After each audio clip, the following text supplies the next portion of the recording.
Hello friends, na dam dam hinam kyong pathin jana ka damin khulong kana khul zap jeng tan sam jeng dong ki bo man lo ka hitan ai pi chu yong la tuni pha na hen vlog neu cha na bol ki hitin azi chu khusunga hobung langa khanglai lamkai khat hin dolin tunin hobung man cha ding khanglai te man cha ding amplifier lin ta lin dom khat wat lin dom khat cho ding ka tin hi chun ka che di hin kan vet sa pe du hin tin subscribe in a ball uwa unsubscribe in a ball lo zo se chunga ki pa thu kan se to pa na hem aban chal jing ni win hi mai yang tan ana ve hote tu a he loi pa ku pa hawe na se nom la se yo Hai, tuni ni ko he kusunga kesikete instrument la zaumta respected brother David to kalsong hondi hi tijo mi pinin ha pebo ina ve thung so ke diven kan tem ve tiga ve na hele amun ho he ina kan di ti state ti hin lai ta nung langa mo ho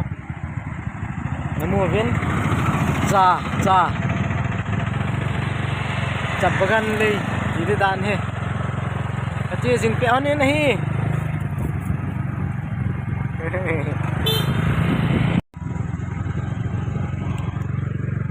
oi cha mo khalo hon ai don ko hi si a chai don ho ko a le hi chi a phul lai hi chi nom thế à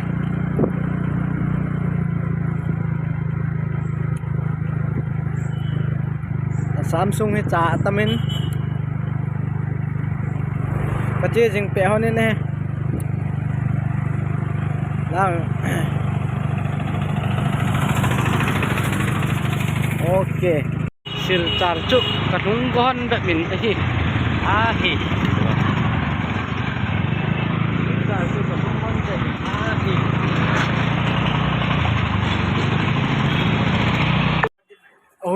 Ahuza company jo he ampli kala go win aman tam thei chu 1000 watt ho hi 48 ti ho se win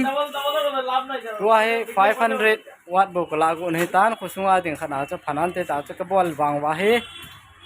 42 hin 42 la hi ama hon fix na se pe win 32 and tikin win ta wang chu kim ta lo de ti yeng win di pilor tam kalung dong tai yong le event tin la the ki lan tin tan la do fa tan khe to kin tin hi har ve din ka til cho an ka cha do an in lang ka le kin han tai